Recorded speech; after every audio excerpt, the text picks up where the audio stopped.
오늘도 여러분들에게 배움이 되는 이야기를 전하고자 합니다. 혹시 여러분께서는 오래된 친구에게서 전화가 올 때 반갑기보다 잠시 망설이게 되신 적이 있으셨습니까? 올해 71인 이정희 씨는 금요일 저녁 옷장 앞에서 한참을 서 있었습니다. 내일이 한 달에 한 번 있는 토요일 동창회 날이었습니다. 예전에는 달랐습니다. 동창회 전날이면 무슨 옷을 입을까 미리 꺼내 놓았고 아침에 일어나자마자 시장에 들러 과일이라도 한 봉지 사들고 나갔습니다.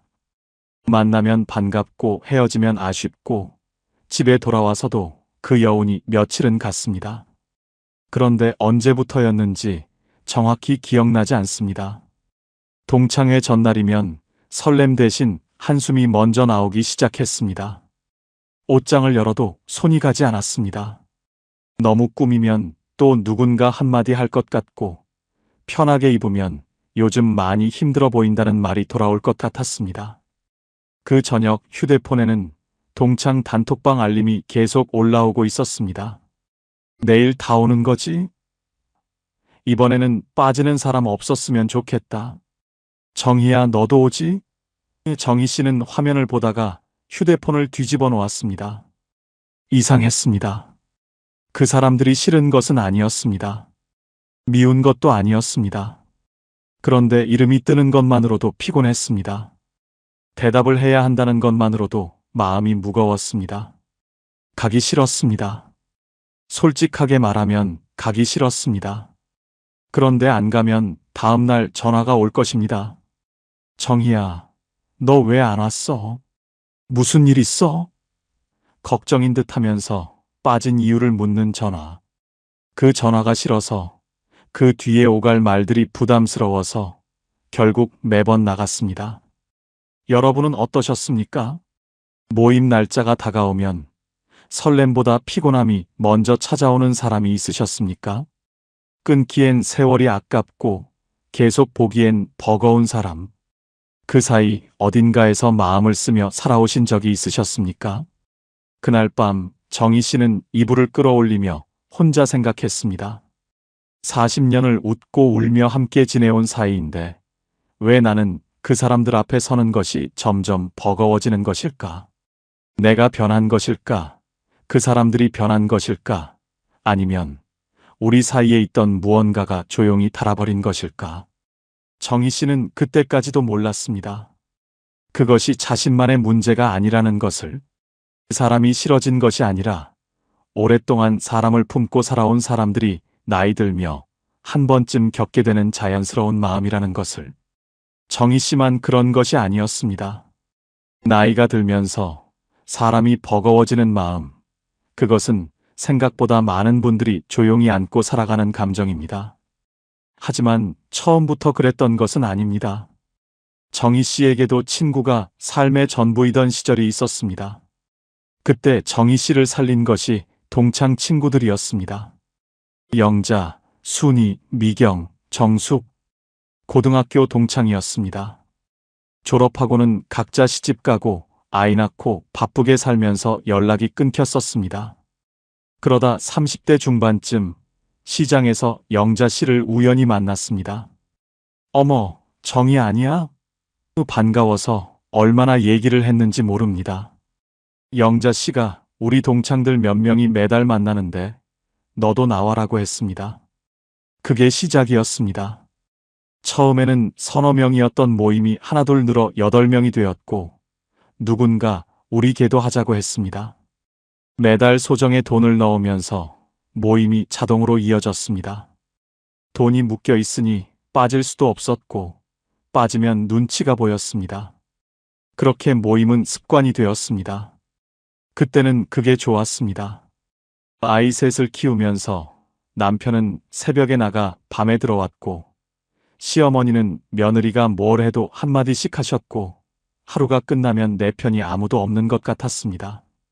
그런 시절 한 달에 한 번 동창회에 나가면 숨이 트였습니다. 김장철이면 서로 배추 절이는 것을 도와줬고 학교 행사가 있으면 누가 먼저랄 것도 없이 자리를 맡아줬습니다. 아이가 아프면 대신 봐주기도 했습니다. 동창이면서 동시에 같은 시절을 버티는 전우 같은 사이였습니다. 밤이면 전화기를 붙들고 남편 흉을 봤습니다. 시어머니 이야기를 했습니다. 나만 힘든 줄 알았는데 너도 그렇구나. 그 한마디에 하루를 버틸 힘이 생겼습니다. 그때는 친구가 가족보다 가까웠습니다. 아니, 솔직히 말하면 가족에게 하지 못하는 말을 친구에게 했기 때문에 가족보다 더 깊은 사이였는지도 모릅니다. 여러분도 그러셨습니까? 젊은 시절 친구 한 통화에 하루가 버텨지던 때가 있으셨습니까? 같은 고생을 하고 있다는 것만으로 위로가 되던 사람이 있으셨습니까? 정희 씨의 친구들이 그랬습니다. 같은 물살을 타고 같은 무게를 지고 같은 방향을 바라보며 살았습니다. 그래서 말이 많지 않아도 통했고 자주 못 만나도 멀어지지 않았습니다. 그런데 아이들이 크고 시어머니가 돌아가시고 남편이 은퇴하고 각자의 삶이 조금씩 달라지기 시작하면서 이상한 일이 벌어졌습니다. 같은 물살을 타던 사람들의 물길이 하나둘 갈라지기 시작한 것입니다. 정희 씨는 그것을 처음에는 알아차리지 못했습니다. 우리는 여전히 친하다고 믿었습니다. 40년이라는 세월이 그 믿음을 단단하게 붙잡아주고 있었기 때문입니다. 달라진 것은 사소한 데서부터였습니다. 어느 동창회 자리에서였습니다. 식사가 나오기를 기다리는데 영자 씨가 휴대폰을 꺼내 사진을 돌렸습니다. 손주가 영어 말하기 대회에서 상을 받은 사진이었습니다. 우리 서준이가 이번에 금상 탔어. 영어 유치원 보내길 잘했지. 다들 어머, 잘했다 대견하다 하며 사진을 봤습니다. 정희 씨도 웃으며 봤습니다. 그런데 사진 한 장으로 끝나지 않았습니다. 서준이 이야기가 끝나면 큰아들 이야기가 이어졌습니다. 우리 큰애가 이번에 부장 됐어. 그 다음은 며느리였습니다. 우리 며느리가 생일에 금팔찌를 해줬어. 요즘 그런 며느리가 어디 있어? 정희 씨는 고개를 끄덕이며 좋겠다를 반복했습니다. 입으로는 축하했지만 속으로는 점점 할 말이 없어졌습니다. 정희 씨 셋째 아들은 아직 결혼을 못했고 며느리에게 금팔찌를 받은 적도 없었습니다. 비교하려는 것은 아닌데 영자 씨 앞에만 서면 자기 삶이 왠지 허전하게 느껴졌습니다. 순희 씨는 더 힘들었습니다. 순희 씨는 자랑을 하는 사람은 아니었습니다. 대신 물어봤습니다. 한 번은 커피를 시키고 앉았는데 순희 씨가 불쑥 말했습니다. 정희야. 응. 영수 씨 연금은 얼마나 나와? 정희 씨는 웃었습니다. 그냥 먹고 살 만큼. 그래도 요즘 물가에 그걸로 되나? 우리는 200 좀 넘는데 그래도 부족하더라. 정희 씨는 커피를 한 모금 마시며 아무 말도 하지 않았습니다. 다른 날에는 이런 적도 있었습니다. 모임 자리에서 자식 이야기가 나오는데 순희 씨가 정희 씨를 돌아보며 물었습니다. 정희야, 셋째는 아직 소식 없어? 식탁이 잠깐 조용해졌습니다. 정희 씨는 웃으며 물을 마셨습니다. 아직. 짧게 답했습니다. 순희 씨가 고개를 갸웃하며 말했습니다. 걱정되겠다. 요즘 세상에 늦으면 더 힘들어. 위로인 듯 하면서 어딘가 아래를 내려다보는 말이었습니다. 정희 씨는 그러게라고만 하고 젓가락을 들었습니다. 그날 모임이 끝나고 버스를 타고 집으로 오는 길이었습니다. 정희 씨는 갑자기 남편에게 전화를 했습니다. 여보, 우리 셋째 연락 좀 해봐. 요즘 어떻게 지내는지. 남편은 갑자기 왜?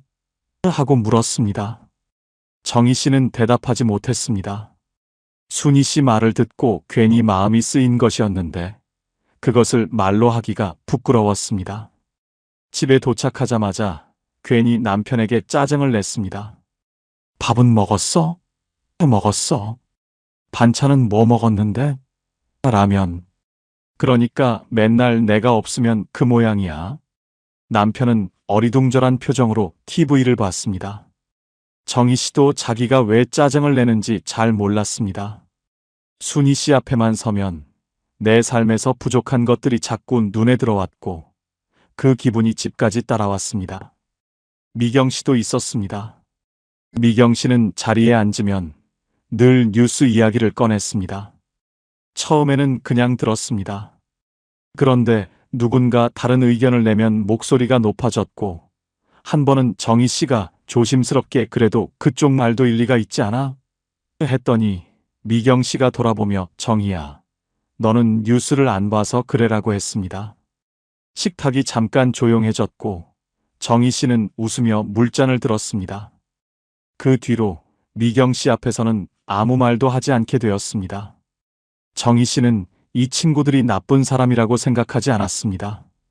영자 씨는 자식이 잘 되어서 기쁜 것이고 순희 씨는 자기 삶에 자부심이 있는 것이고 미경 씨는 세상에 관심이 많은 것일 뿐이었습니다. 누구도 일부러 정희 씨를 아프게 하려고 한 것은 아니었습니다. 그런데 이상했습니다. 나쁜 사람은 없는데 만나고 나면 기운이 빠졌습니다. 화가 나는 것도 아니고 싸운 것도 아닌데 집에 돌아오면 하루 종일 아무것도 하기 싫었습니다. 여러분은 어떠셨습니까? 미운 것도 아니고 싫은 것도 아닌데 만나고 나면 왠지 모르게 축 가라앉는 사람이 있으셨습니까? 그 사람 탓을 하자니 내가 옹졸한 것 같고 참자니 점점 무거워지는 관계. 그 마음을 안고 살아오신 적이 있으셨습니까? 여러분도 그러셨을지 모릅니다. 비교가 싫은 것이 아니라 비교에 지친 것입니다.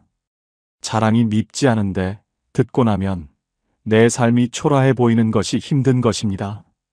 그것은 여러분이 옹졸해서가 아닙니다. 오래 참아온 마음이 조용히 신호를 보내고 있는 것입니다.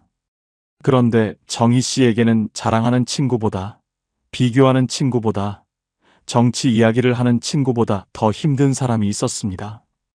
정숙 씨였습니다. 40년 지기 가장 오래된 친구였습니다. 정숙 씨는 정희 씨 시어머니 장례 때 제일 먼저 달려온 사람이었습니다. 정희 씨 남편이 허리 수술을 했을 때 미역국을 끓여다 준 사람도 정숙 씨였습니다.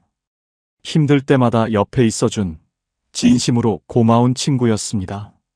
하지만 정숙 씨에게는 한 가지 습관이 있었습니다. 충고였습니다. 가장 기억에 남는 날이 있었습니다.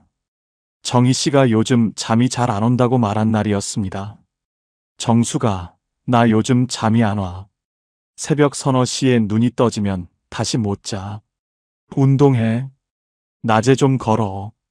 그게 아니라 자꾸 생각이 많아져서. 아니, 내 말 들어. 나도 그랬는데 만보 걷기 하고 나서부터 잘 잤어. 너는 운동을 안 하니까 그래. 정희 씨는 입을 다물었습니다. 하고 싶었던 말은 운동 이야기가 아니었습니다. 요즘 셋째 걱정에 새벽마다 잠이 깬다는 이야기를 하고 싶었던 것이었습니다. 그런데 정숙 씨와의 대화는 늘 이런 식이었습니다. 정희 씨가 마음을 꺼내면 정숙 씨는 해결책을 내놓았습니다. 들어주기보다 고치려 했습니다. 다른 날에는 정희 씨가 셋째 아들 이야기를 꺼냈습니다. 결혼을 안 하니 걱정이 된다는 말이었습니다. 정숙 씨는 바로 말했습니다. 그건 네가 어렸을 때 너무 풀어줘서 그래. 남자는 좀 밀어줘야 해. 정희 씨는 아무 말도 하지 못했습니다. 자식 걱정을 털어놓은 것인데 돌아온 것은 셋째를 잘못 키웠다는 이야기였습니다. 정희 씨는 어느 순간부터 정숙 씨 앞에서 자기 이야기를 꺼내지 않게 되었습니다. 꺼내봤자 돌아오는 것은 공감이 아니라 교정이었기 때문입니다. 그냥 좀 들어만 줘. 그 말이 목구멍까지 올라왔지만 한 번도 밖으로 나오지 못했습니다. 40년 친구에게 그런 말을 하면 관계가 깨질 것 같았습니다. 한국보건사회연구원의 조사에 따르면 65세 이상 고령자가 인간관계에서 가장 큰 스트레스를 느끼는 원인은 갈등이나 다툼이 아니었습니다. 일방적으로 듣기만 해야 하는 관계와 내 이야기를 할 수 없는 관계가 가장 높은 비율을 차지했습니다. 싸워서 힘든 것이 아니라 말을 하지 못해서 지치는 것이었습니다. 정숙 씨가 나쁜 사람이 아니라는 것을 정희 씨는 알고 있었습니다. 정숙 씨도 자기 방식으로 걱정하고 있었던 것입니다. 다만 그 걱정이 정희 씨에게는 매번 너는 부족하다로 들렸을 뿐이었습니다. 마음은 고마운데 만나고 나면 자꾸 작아지는 기분이 들었습니다. 섭섭했습니다.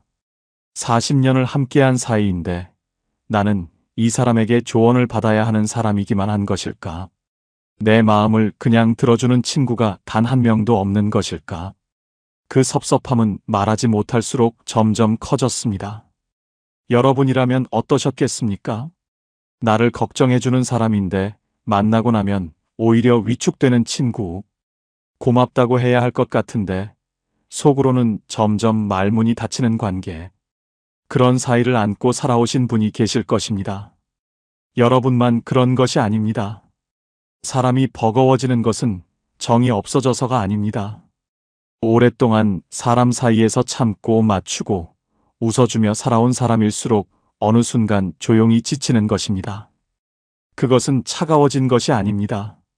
마음이 오래 일해온 것입니다. 그해 겨울 동창회 날이 왔습니다. 정희 씨는 결국 나갔습니다. 안 가면 또 전화가 올 것이고 다음에 만나면 너 요즘 왜 그래라는 말을 들어야 할 것이기 때문이었습니다. 장소는 늘 가던 한정식집이었습니다. 8명이 둘러 앉았습니다. 자리에 앉자마자 영자 씨가 손주 영상을 틀었습니다. 순희 씨는 딸이 제주도 여행을 보내줬다며 사진을 보여줬습니다.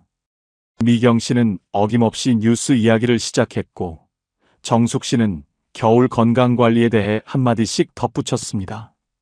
익숙한 풍경이었습니다. 정희 씨는 웃으며 고개를 끄덕이고 적당히 맞장구를 쳤습니다. 늘 하던 대로였습니다. 식사가 중반쯤 되었을 때 이야기가 며느리 쪽으로 흘러갔습니다. 누구네 며느리는 명절에 용돈을 따로 챙겨줬다. 누구네 며느리는 시부모 여행을 보내줬다. 한참 이야기가 이어지다가 영자 씨가 웃으며 말했습니다. 정희는 또 며느리 이야기 안 하냐? 맨날 속으로만 사귀고. 다들 웃었습니다. 순희 씨가 한마디 더 얹었습니다. 맞아. 정희는 맨날 듣기만 하잖아. 우리가 무서워. 또 웃음이 터졌습니다. 정희 씨도 웃었습니다. 웃으면서 젓가락을 내려놓았습니다. 그때 미경 씨가 무심하게 말했습니다. 정희는 원래 말이 없잖아. 그게 편한 거지 뭐. 가볍게 던진 말이었습니다. 아무도 신경 쓰지 않았습니다. 대화는 바로 다음 사람의 며느리 이야기로 넘어갔습니다. 그런데 정희 씨의 귀에는 그 말이 이상하게 오래 남았습니다. 원래 말이 없잖아. 마치 자기가 처음부터 이야기할 것이 없는 사람이었던 것처럼 들렸습니다. 식사가 끝날 무렵 정희 씨는 먼저 일어섰습니다. 나 먼저 갈게. 남편이 저녁에 병원이 있어서. 사실은 아니었습니다. 그냥 더 앉아있을 힘이 없었습니다. 다들 그래. 조심히 가 하며 손을 흔들었습니다. 정희 씨가 식당 문을 나서는데 뒤에서 다시 웃음소리가 들렸습니다. 정희 씨가 빠져도 대화는 끊기지 않았습니다. 웃음도 줄어들지 않았습니다. 버스를 타고 집으로 오는 길이었습니다. 창밖을 보고 있는데 휴대폰이 울렸습니다. 단톡방이었습니다. 사진 한 장이 올라왔습니다. 방금 식당에서 찍은 단체 사진이었습니다. 7명이 나란히 서서 환하게 웃고 있었습니다. 정희 씨가 빠진 자리는 티가 나지 않았습니다. 그 아래로 댓글이 올라오기 시작했습니다. 오늘 즐거웠다. 다음 달에 또 보자. 그리고 누군가 하나 더 올렸습니다. 오늘은 유난히 조용했네. 영자 씨가 답했습니다. 정이 없으니까 얘기를 많이 했다. 웃음 표시가 따라 올라왔습니다. 아기가 없다는 것은 정희 씨도 알고 있었습니다. 그냥 농담이었습니다. 가볍게 던진 말이었습니다. 하지만 정희 씨는 그 문장을 2번, 3번 읽었습니다. 정이 없으니까 얘기를 많이 했다. 그 말은 뒤집어 읽으면 이런 뜻이었습니다. 정의가 있으면 이야기가 줄어든다. 정의가 있으면 분위기가 가라앉는다. 정의가 없는 편이 더 편하다. 정희 씨는 휴대폰을 무릎 위에 내려놓고 창밖을 보았습니다. 손이 떨리지는 않았습니다. 눈물이 나지도 않았습니다. 그냥 조용히 한 가지 사실이 가슴에 내려앉았습니다. 내가 없는 쪽이 더 좋았구나.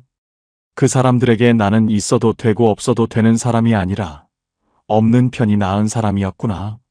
40년을 함께 했는데 나는 그 자리에서 그 정도의 무게였구나.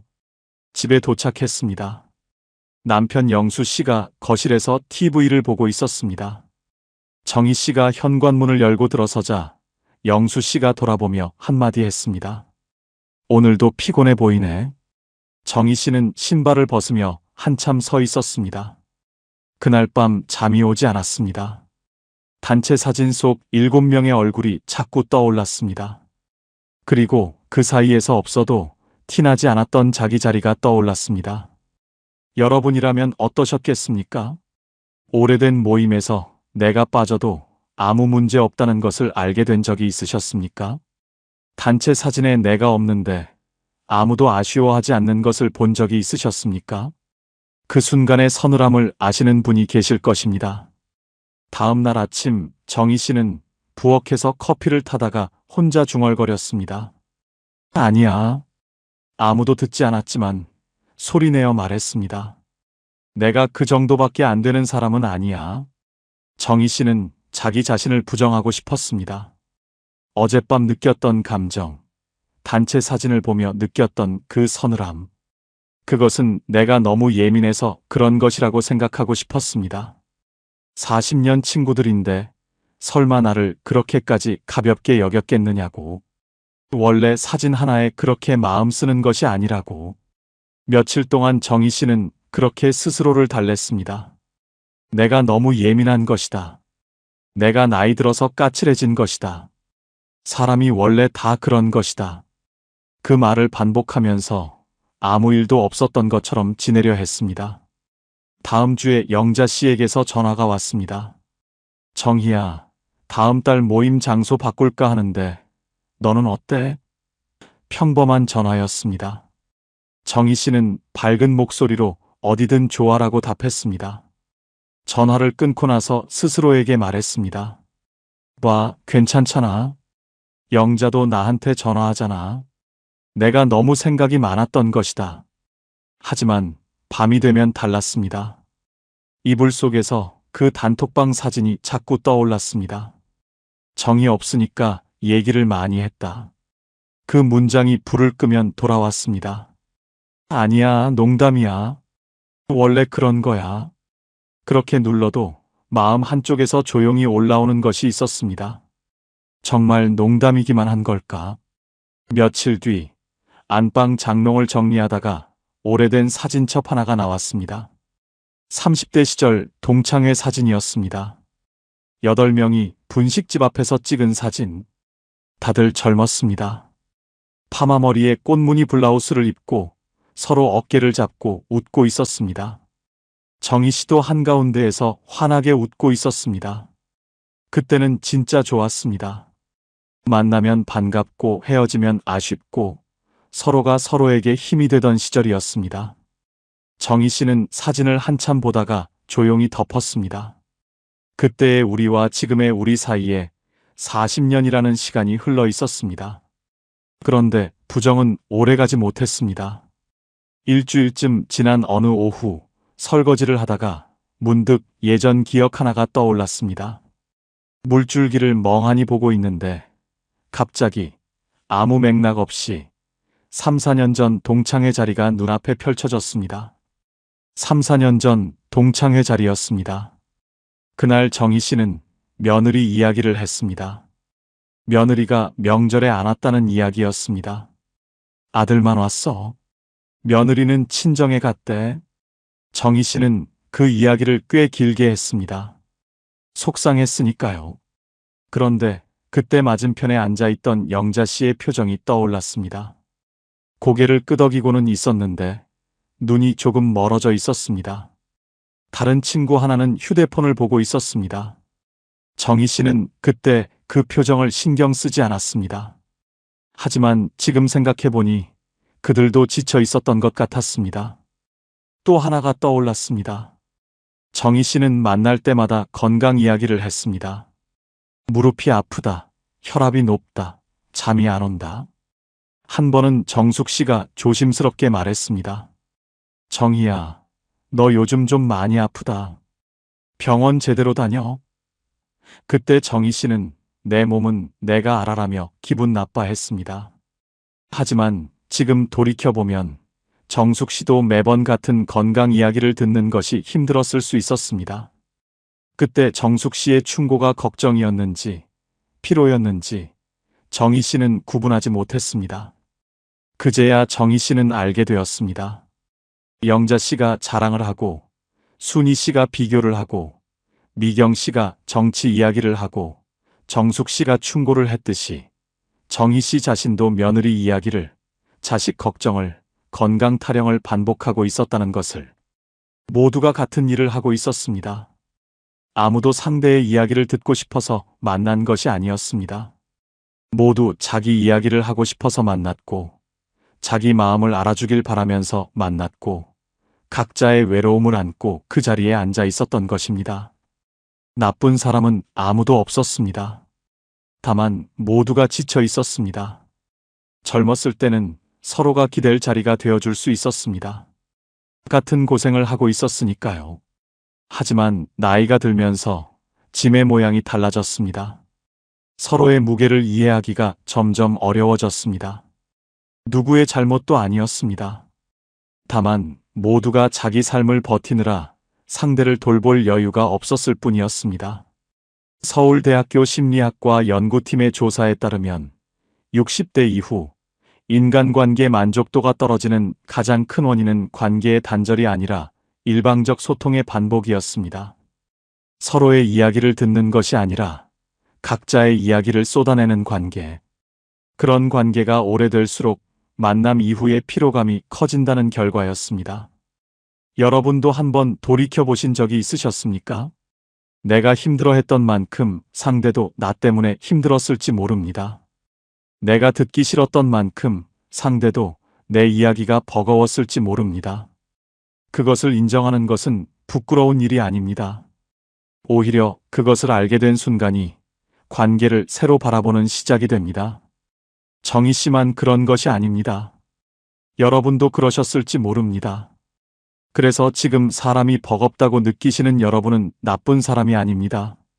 오히려 오랫동안 사람을 품으려고 애써온 사람입니다. 다음 달 동창회 연락이 왔습니다. 단톡방에 날짜와 장소가 올라왔고 하나둘 나 갈게라는 답이 달렸습니다. 정희 씨는 화면을 한참 보다가 처음으로 이렇게 적었습니다. 이번에는 못 갈 것 같아. 몸이 좀 안 좋아서. 사실 몸이 아픈 것은 아니었습니다. 그냥 가고 싶지 않았습니다. 하지만 그 말을 그대로 쓸 수는 없었습니다. 전송 버튼을 누르고 나서 한동안 가슴이 두근거렸습니다. 배신하는 것 같은 기분이 들었습니다. 나쁜 사람이 된 것 같았습니다. 40년을 함께한 사람들인데 이 정도도 못 참는 내가 문제인 것은 아닐까. 죄책감이 하루 종일 정희 씨의 마음을 눌렀습니다.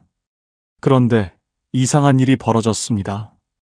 토요일 아침 동창회 시간이 되었는데 정희 씨는 집에 있었습니다. 늦잠을 잤습니다. 오랜만이었습니다. 토요일 아침에 서두르지 않은 것이 얼마만인지 기억이 나지 않았습니다. 옷장 앞에서 고민하지 않아도 되었고, 누군가의 자랑을 들으며 웃지 않아도 되었고, 집에 돌아와서 기운이 빠질 일도 없었습니다. 창문으로 햇살이 들어왔고 거실이 조용했습니다. 그 아침의 고요함이 정희 씨에게는 너무나 편안했습니다. 남편이 물었습니다. 오늘 안 나가?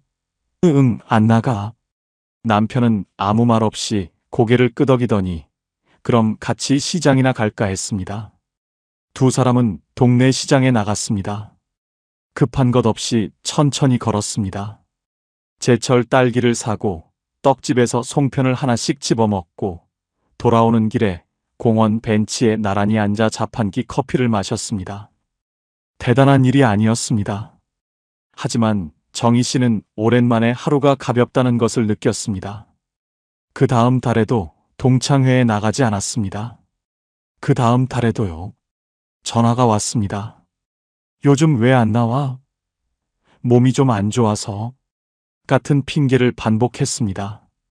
처음에는 죄책감이 컸지만 한 달, 두 달이 지나자 달라진 것이 있었습니다. 모임 대신 남편과 산책을 했습니다.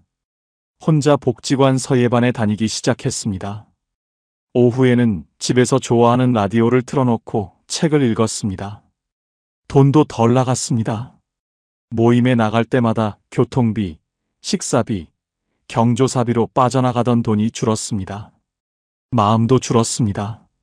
쓸데없이 상대의 말을 곱씹으며 보내던 저녁 시간이 사라졌습니다. 정희 씨는 조용히 깨달았습니다. 친구를 잃은 것이 아니었습니다.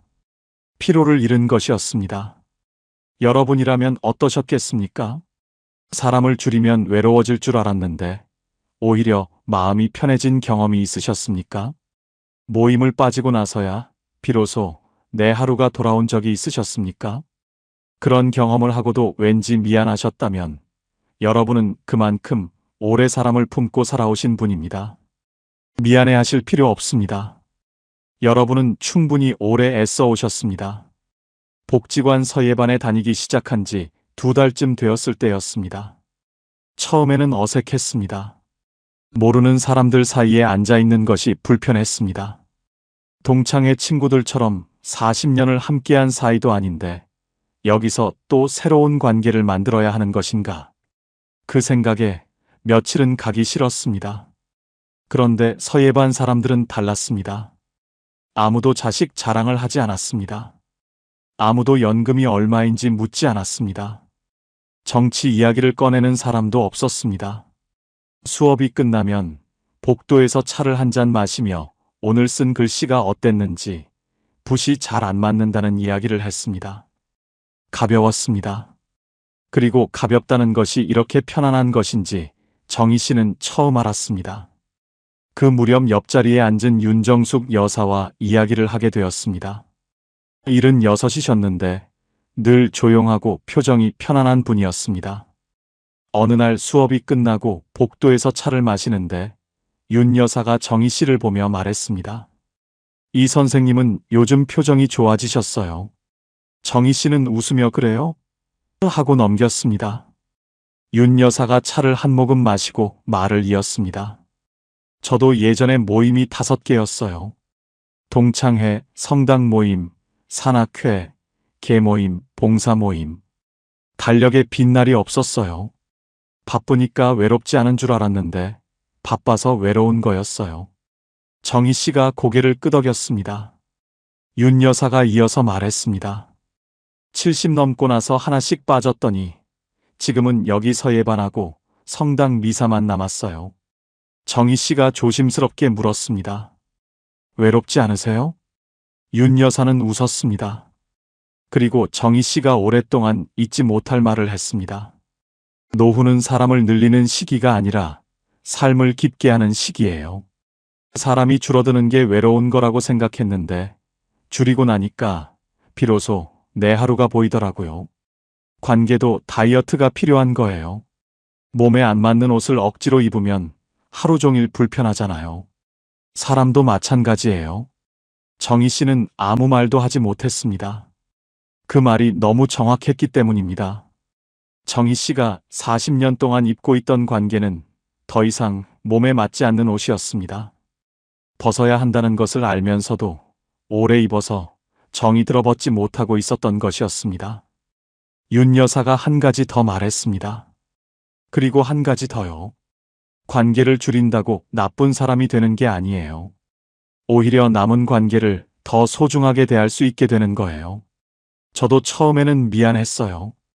근데 지금 남은 사람들한테는 옛날보다 훨씬 잘해요. 마음에 여유가 생기니까요.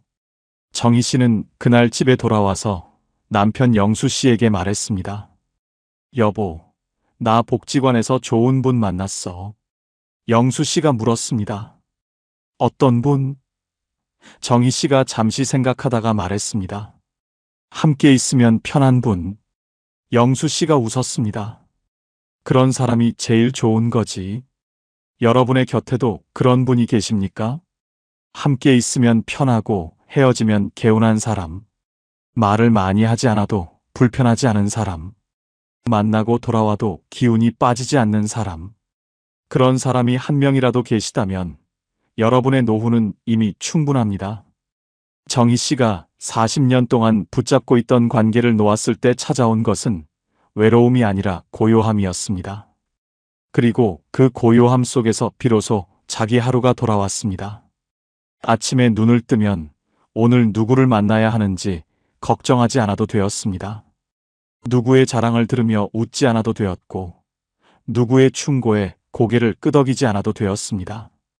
그냥 남편과 밥을 먹고 산책을 하고 서예반에 가서 글씨를 쓰고 돌아와서 책을 읽었습니다. 그것만으로 하루가 찼습니다.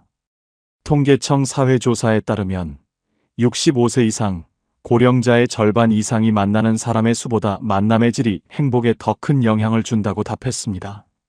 하버드 성인발달 연구에서도 75년에 걸친 추적 결과 노후의 행복을 결정하는 것은 관계의 수가 아니라 관계의 깊이였다는 결론을 내렸습니다. 친구가 많은 것이 행복한 것이 아니었습니다.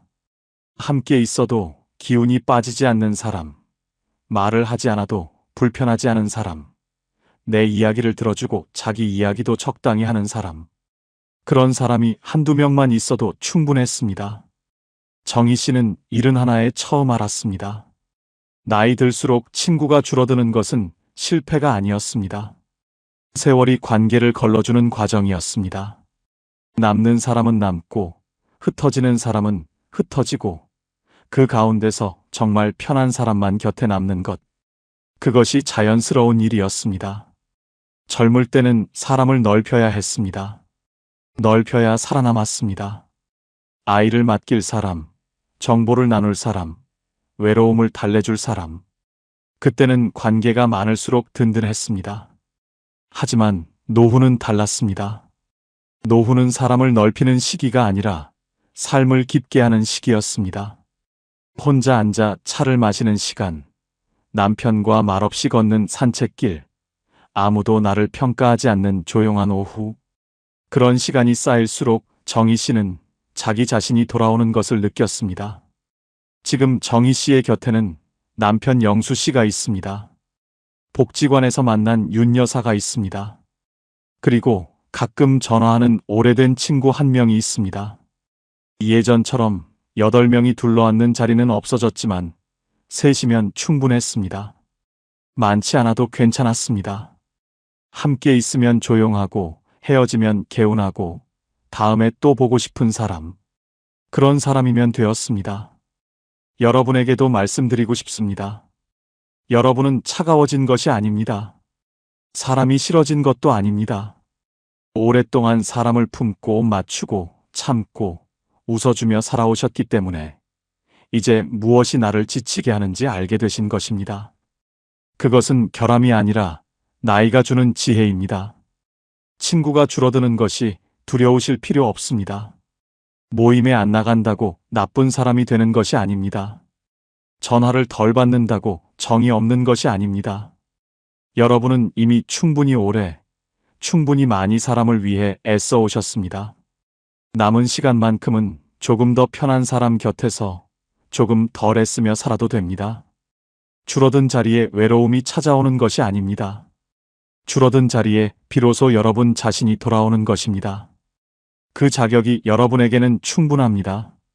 구독과 좋아요는 더 많은 분들께 이런 배움의 이야기를 전하는데 큰 힘이 됩니다.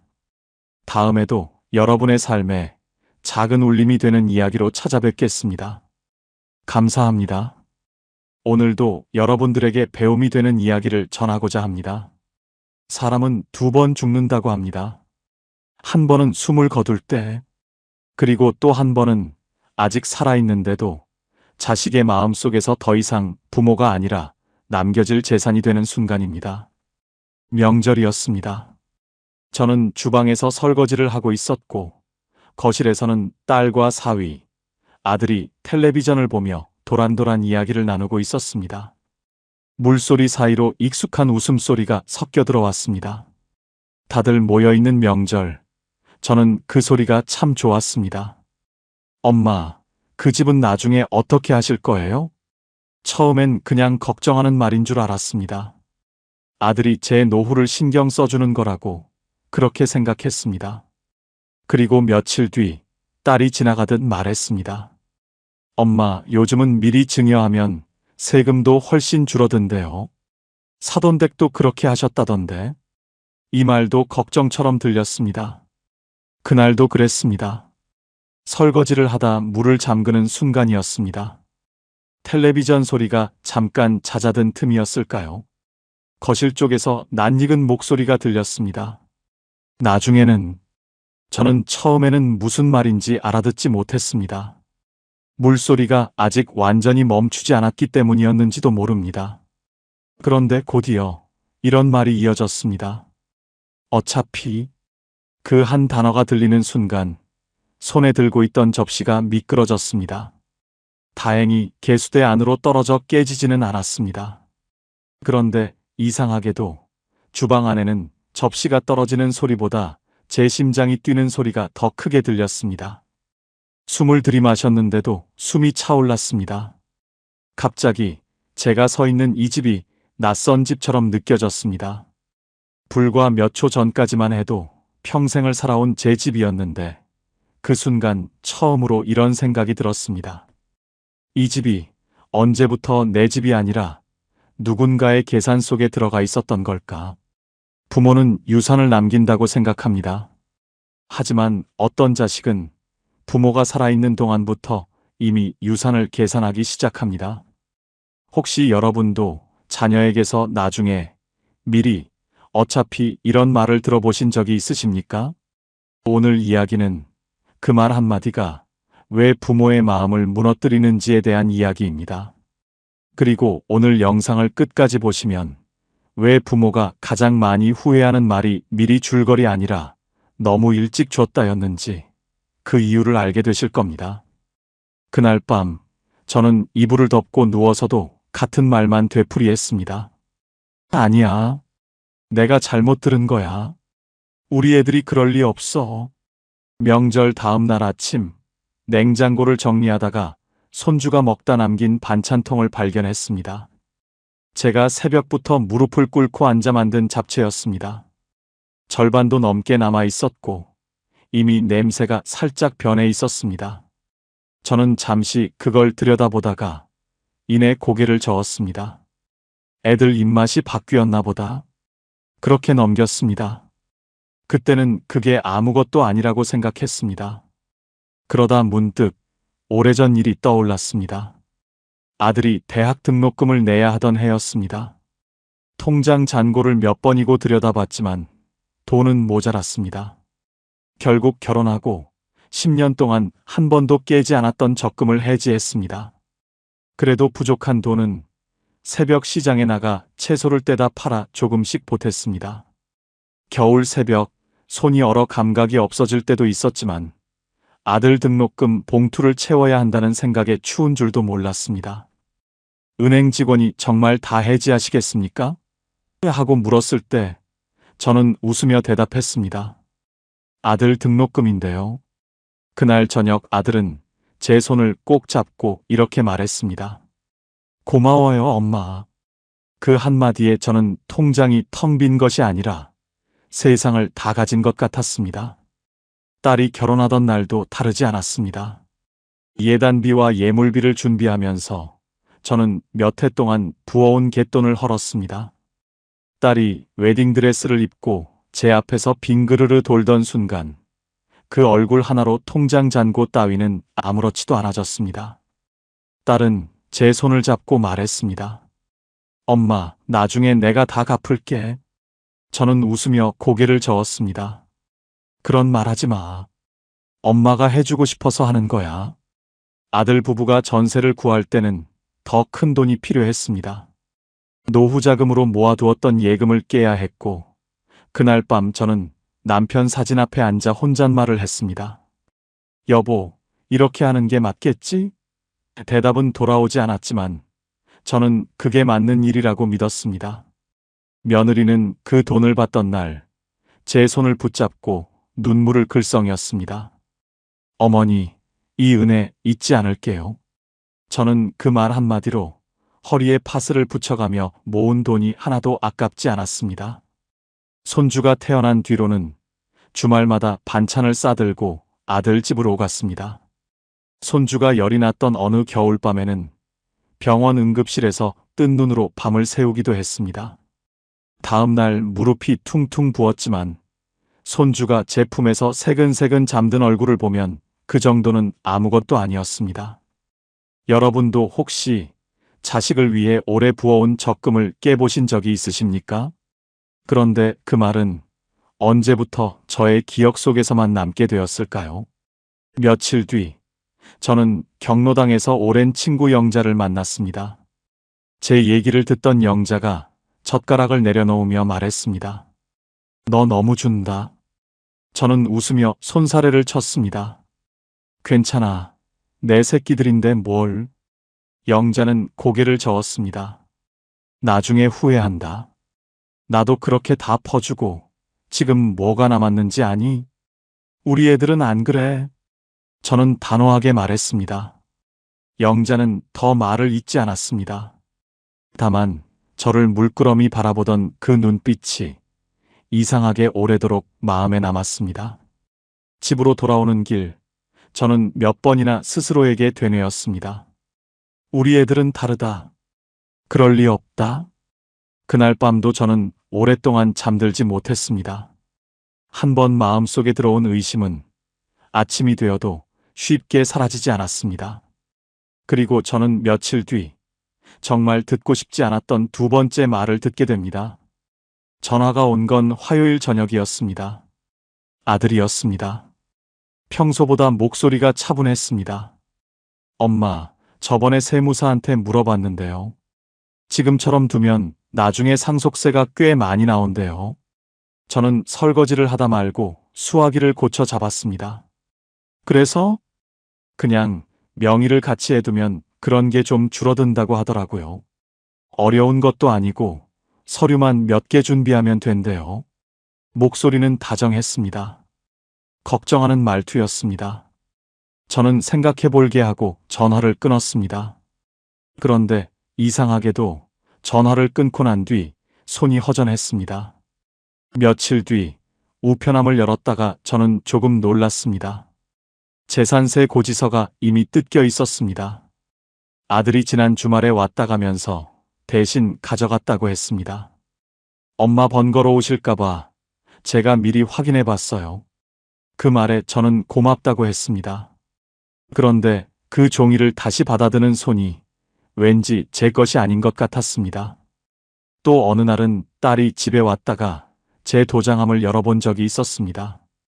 엄마, 이 도장 아직도 쓰는 거예요? 인감은 어디 있어요? 별 뜻 없는 질문이었을 겁니다. 저도 그렇게 생각하려 했습니다. 그런데 그날 밤 저는 도장함을 다시 열어 인감 도장이 제자리에 있는지 몇 번이나 확인했습니다. 어느 날은 딸이 지나가듯 이렇게 말했습니다. 엄마, 그냥 한번 등기부등본이나 떼볼까? 확인차. 저는 대수롭지 않게 그래, 필요하면 그렇게 해 하고 대답했지만 전화를 끊고 나서야 왜 갑자기 그런 이야기가 나왔는지 자꾸 신경이 쓰였습니다. 또 한 번은 아들이 조심스럽게 이런 말을 꺼냈습니다. 엄마, 요즘 부모님들은 다들 미리 정리해 두신대요. 나중에 형제간의 얼굴 붉힐 일도 없고. 저는 그 말에 아무 대답도 하지 못했습니다. 다들 그렇게 한다는 말이 오히려 저를 더 초조하게 만들었습니다. 여러분도 혹시 다들 그렇게 한다는 그 말을 들어보신 적이 있으십니까? 혼자 있는 시간이 늘어갈수록 저는 자꾸 작은 것들을 다시 확인하는 사람이 되어가고 있었습니다. 통장, 도장, 등기부등본, 그리고 현관 비밀번호까지. 며칠 뒤 텔레비전을 켰다가 우연히 비슷한 사연을 다룬 뉴스를 보게 되었습니다. 살아계신 부모의 재산을 두고 자녀들이 다투다가 결국 부모를 요양원으로 보내버린 사연이었습니다. 저는 채널을 돌리려다 말고 한참을 그 화면 앞에 앉아 있었습니다. 남의 일 같지 않았습니다.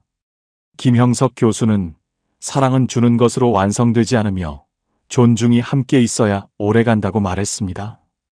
저는 그 말을 들었을 때는 그저 좋은 말이라고만 생각했습니다. 그런데 이제는 그 말이 제게 하는 말처럼 들렸습니다. 여러분은 혹시 자식이 별일 아니라는 듯 건넨 말 한마디에 오래도록 마음이 쓰이신 적이 있으십니까? 저는 그때까지도 스스로에게 말하고 있었습니다. 다 나를 위해서 하는 말일 거라고. 하지만 그 말들은 하나씩 쌓일수록 조금씩 다른 무게로 저를 짓눌렀습니다. 여기서부터 저는 그동안 애써 외면해온 질문 하나와 마주하게 됩니다. 그날 밤 저는 처음으로 서랍 깊은 곳에서 오래된 통장을 꺼내 펼쳐봤습니다. 돈이 얼마나 남았는지를 보려던 게 아니었습니다. 제 인생이 얼마나 자식들에게 흘러갔는지를 처음으로 세어보고 싶었습니다. 등록금, 결혼비용, 전세보증금, 손주 육아비까지 숫자들을 하나씩 짚어가다 보니 통장의 첫 장과 마지막 장 사이에는 제 30년이 고스란히 들어 있었습니다. 잔액은 생각보다 많지 않았습니다. 몇 해 전 남편의 병원비로 빌린 돈도 아직 다 갚지 못한 채 남아 있었고, 급하게 손주 수술비가 필요했을 때 친구 영자에게 빌린 돈도 한 귀퉁이에 적혀 있었습니다. 숫자들을 하나씩 짚어가다 보니 저는 제가 남에게 준 것은 셀 수 없이 많은데 정작 제 노후를 위해 남겨둔 것은 얼마 되지 않는다는 사실을 처음으로 마주하게 되었습니다. 한국보건사회연구원의 조사에 따르면 노년기 부모의 상당수가 자녀에게 경제적 지원을 계속하면서도 정작 자신의 노후 자금은 준비하지 못하고 있다고 합니다. 사랑이라는 이름으로 미뤄둔 것이 결국 자신의 노후로 돌아오는 셈입니다. 저 역시 다르지 않았습니다. 노후 생활비, 병원비, 언젠가 필요할지 모를 간병비까지 헤아려 보니 제 앞으로 남은 돈은 몇 년치도 채 되지 않았습니다. 세네카는 미래를 준비하지 않는 사람은 결국 미래에게 끌려가게 된다고 말했습니다. 저는 그 말이 낯설지 않았습니다. 저는 자식들의 미래는 그렇게 꼼꼼히 챙기면서 정작 제 미래는 준비해두지 않고 있었습니다. 저는 그날 처음으로 알았습니다. 사람은 주는 것보다 계속 주는 것이 더 위험할 수도 있다는 것을요. 쇼펜하우어는 받는 것이 반복되면 감사는 사라지고 당연함만 남는다고 했습니다. 그 말을 어디선가 들었을 때는 그저 남의 이야기인 줄 알았습니다. 그런데 통장을 덮는 순간 그 말은 제 이야기가 되어 있었습니다. 여러분은 혹시 자식에게 준 것을 하나씩 세어본 적이 있으십니까? 그리고 여러분은 노후를 위한 통장을 자식들과 별개로 따로 가지고 계십니까? 저는 통장을 덮으며 처음으로 이런 질문을 스스로에게 던졌습니다. 지금까지 제가 내어준 것들이 정말 사랑이었을까요? 아니면 어느 순간부터 그들에게는 당연히 받아야 하는 몫이 되어 있었던 걸까요? 여기서 갈립니다. 많은 부모가 바로 이 질문 앞에서 자신의 남은 삶을 다르게 살기 시작합니다. 저 역시 그랬어야 했습니다. 하지만 그때의 저는 아직 그 답을 마주할 준비가 되어 있지 않았습니다. 며칠 뒤 아들에게서 전화가 왔습니다. 엄마, 이번 주말에 다 같이 저녁 먹어요. 오랜만에 얼굴도 보고. 저는 반가운 마음에 오전부터 갈비찜을 재워두었습니다. 그런데 그날 식탁에는 낯선 것이 하나 놓여 있었습니다. 아들이 가져온 서류 봉투였습니다. 그냥 세무사 사무실에서 상담받으면서 자료를 좀 받아왔어요. 아무렇지 않은 말투였습니다. 봉투 안에는 제 명의로 된 집과 예금에 대한 계산서가 정리되어 있었습니다. 상속세 예상액, 증여세 절감 방안, 그리고 제 나이와 건강 상태까지 적힌 표였습니다. 제 나이, 제 건강, 제 집가, 제 예금이 한 장의 표 안에 들어가 있었습니다. 그 종이 안에서 저는 어머니가 아니라 정리해야 할 항목처럼 보였습니다. 표 맨 위에는 제 생년월일과 나이가 적혀 있었고 그 옆 칸에는 건강상태 양호라는 세무사의 메모가 붙어 있었습니다. 마치 제가 언제까지 이 계산에 포함될 대상인지를 가늠하려는 것처럼 보였습니다. 저는 순간 숨이 턱 막혔습니다. 제 몸과 제 나이가 자식들 사이에서 이미 하나의 변수로 계산되고 있었다는 사실이 그 어떤 말보다 저를 아프게 했습니다. 저는 그 표를 한참 들여다봤습니다. 숫자들 사이에 제 이름이 있었지만 이상하게도 저는 그 자리에 없는 사람 같았습니다. 며칠 뒤 저는 복지관에서 우연히 박 여사를 만났습니다. 제 얘기를 다 듣지도 않았는데 박 여사는 고개를 끄덕이며 말했습니다. 우리 집도 똑같았어요. 처음엔 세금 얘기, 그 다음엔 명예 얘기, 그 다음엔 박 여사는 말을 흐렸습니다. 그 다음은 뭐였는데요? 제가 묻자 박 여사는 씁쓸하게 웃었습니다. 그건 직접 겪어보시면 알아요. 저희 집만 그런 게 아니더라고요. 그 말이 이상하게 오래 마음에 걸렸습니다. 나만 겪는 일이 아니라는 사실이 위로가 되기는커녕 더 무섭게 느껴졌습니다. 며칠 뒤 다시 마주친 박 여사는 그제야 조금씩 그 이야기를 풀어놓았습니다. 저희도 처음엔 명의부터 시작했어요. 그 다음엔 요양원 얘기가 나오더라고요. 엄마 혼자 계시기 힘드니까 이제 시설로 옮기시는 게 낫지 않겠냐고요. 박 여사는 잠시 말을 멈췄다가 다시 이었습니다. 집이 넘어가고 나니까 저는 그냥 그 집에 얹혀 사는 사람이 되어 있더라고요. 그러다 몸이라도 아프면 그때는 정말 아무 힘이 없어요. 박 여사의 목소리에는 후회가 짙게 배어 있었습니다. 그때 조금만 더 제 몫을 지켰더라면 지금 이렇게 눈치 보며 살지는 않았을 텐데요. 집으로 돌아오는 길, 저는 자꾸 그 서류 봉투를 떠올렸습니다. 세금 걱정이라는 말로 시작된 그 자료가 정말 저를 위한 것이었을까요? 아니면 이미 저 없이도 완성되어가는 어떤 그림의 일부였을까요? 그리고 저는 아직 알지 못했습니다. 바로 다음 명절, 제가 무엇을 듣게 될지를. 그 명절, 저는 여느 때처럼 설거지를 하고 있었습니다. 거실에서는 딸과 사위, 아들이 텔레비전을 보며 이야기를 나누고 있었고, 저는 그 웃음소리가 좋아서 잠시 손을 멈추고 귀를 기울였습니다. 대화는 자연스럽게 제 이야기로 흘러갔습니다. 엄마 요즘 무릎도 안 좋으시고, 이 집 계단도 힘드실 텐데. 딸의 말이었습니다. 아들이 대답했습니다. 그러니까 말이야. 근데 이 집 팔면 꽤 될 텐데. 딸이 웃으며 말을 받았습니다. 그거야 어차피 나중에 우리 돈이잖아. 엄마 편하신 게 먼저지. 저는 그 자리에 그대로 멈춰 섰습니다. 어차피 나중에 우리 돈이잖아. 그 말은 소리치듯 나온 것도 다투듯 나온 것도 아니었습니다. 그냥 아무렇지 않게 마치 오늘 날씨 이야기를 하듯 흘러나온 말이었습니다. 그래서 더 무서웠습니다. 여러분이라면 그 말을 들었을 때 어떻게 하셨겠습니까? 저는 아직 이 집에 살고 있었습니다. 저는 아직 숨을 쉬고 있었고, 이 집 안에서 저녁을 짓고, 화분에 물을 주고, 이불을 개고 있었습니다. 그런데 그 순간 저는 이미 이 집에서 지워진 사람 같았습니다. 살아있는데도 이미 정리가 끝난 사람. 손에 쥐고 있던 행주를 놓쳤는지도 몰랐습니다. 저는 잠시 서운했습니다. 그런데 서운함은 곧 다른 감정으로 바뀌었습니다. 얼굴이 화끈거렸습니다. 부끄러웠습니다.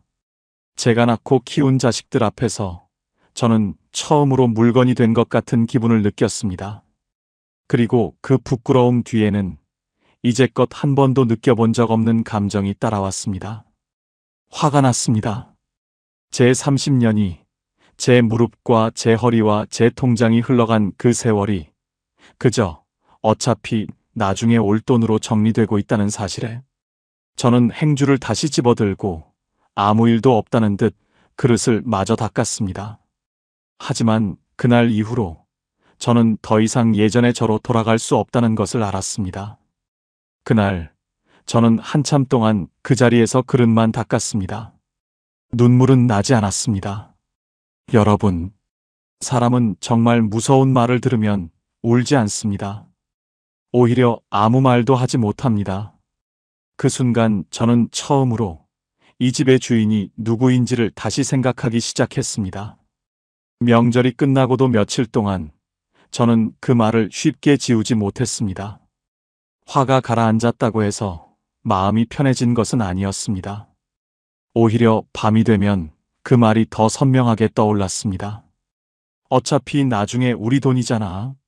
그 말 한마디가 제가 살아온 세월 전체를 어떤 계산서 한 장으로 바꿔놓은 것 같았습니다.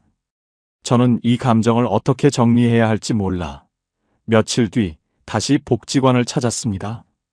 상담실 앞에서 우연히 마주친 사회복지사가 제 얼굴을 보더니 조심스럽게 물었습니다. 무슨 일 있으셨어요? 저는 처음으로 그날 있었던 일을 누군가에게 털어놓았습니다. 다 듣고 난 그분은 이렇게 말했습니다. 어머님, 문제는 유산이 아니에요. 문제는 경계였을 거예요.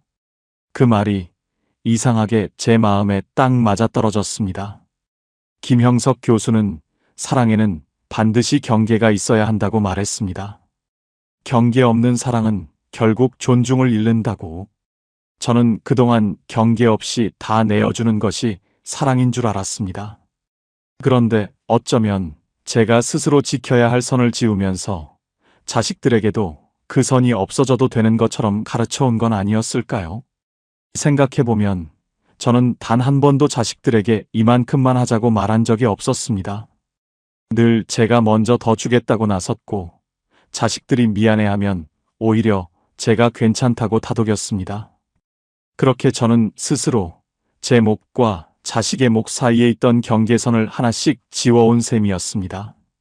자식들이 그 선을 넘은 것이 아니라 애초에 제가 그 선을 지우며 살아온 것인지도 모릅니다.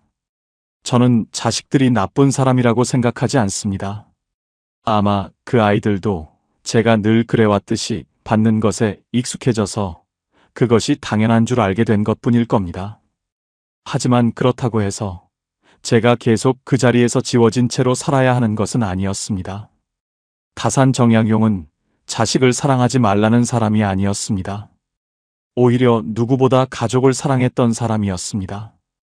하지만 그 사랑에도 반드시 분별이 있어야 한다고 했습니다. 사랑은 모두 내어주는 것이 아니라 끝까지 스스로를 지키는 것이라고 말입니다. 저는 그동안 절제 없는 사랑이 더 큰 사랑인 줄 알았습니다. 그런데 어쩌면 절제 없는 사랑은 상대에게 감사하는 법을 가르치지 못하고 그저 받는 법만 익히게 하는 것일지도 모릅니다. 그날 저는 다짐 하나를 했습니다.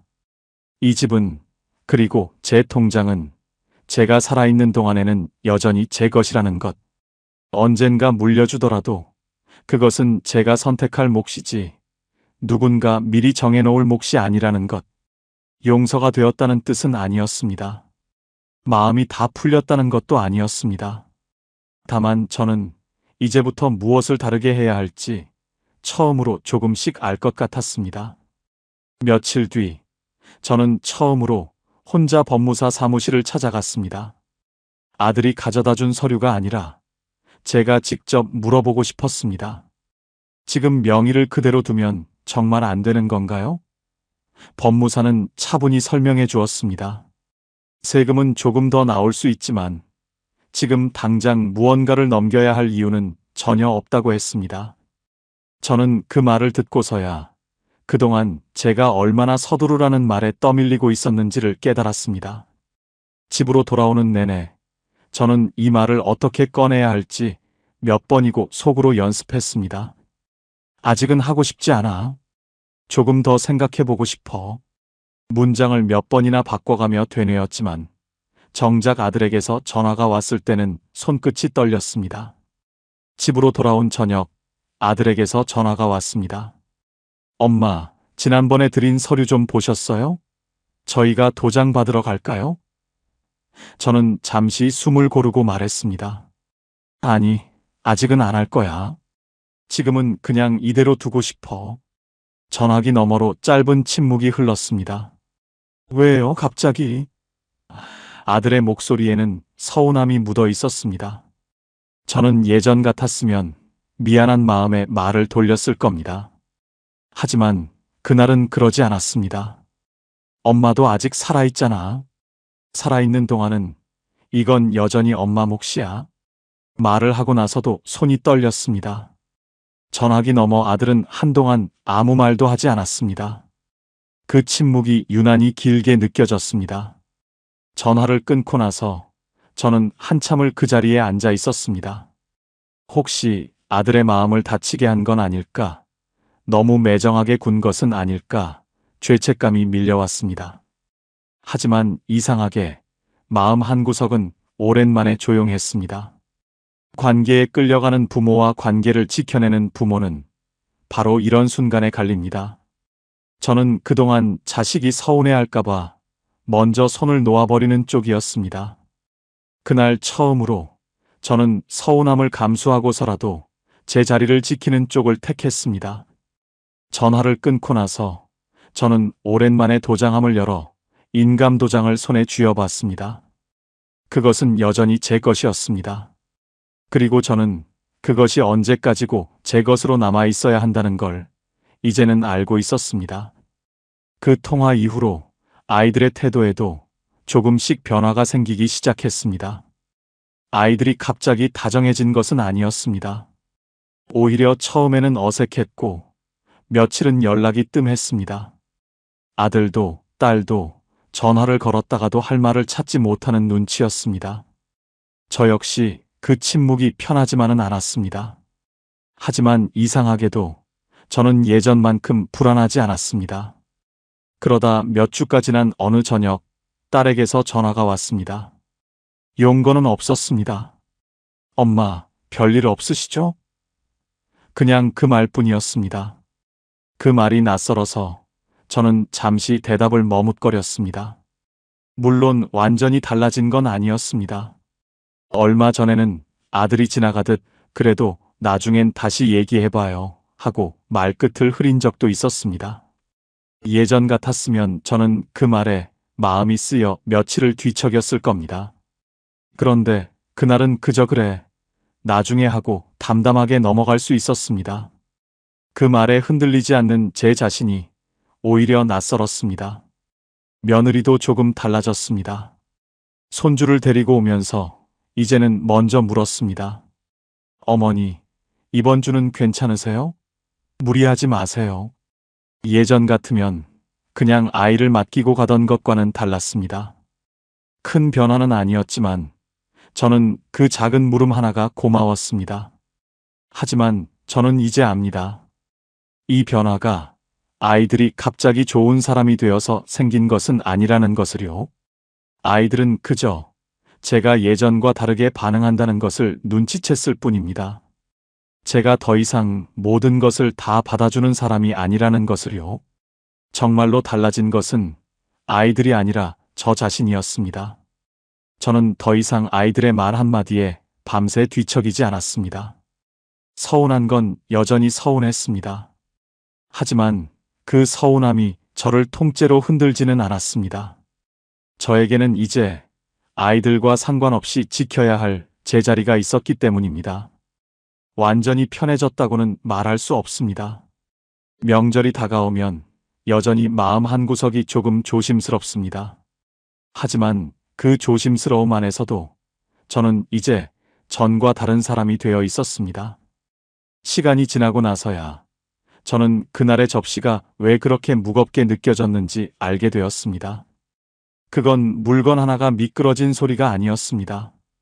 제가 평생 쥐고 있던 무언가가 조용히 손에서 빠져나가려던 순간이었습니다. 유산은 죽은 뒤에 남기는 돈이 아니었습니다.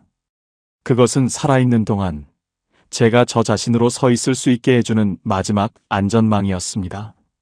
그 사실을 알기 전까지 저는 사랑이라는 이름으로 제 자리를 조금씩 내어주고 있었습니다. 저는 이제 압니다.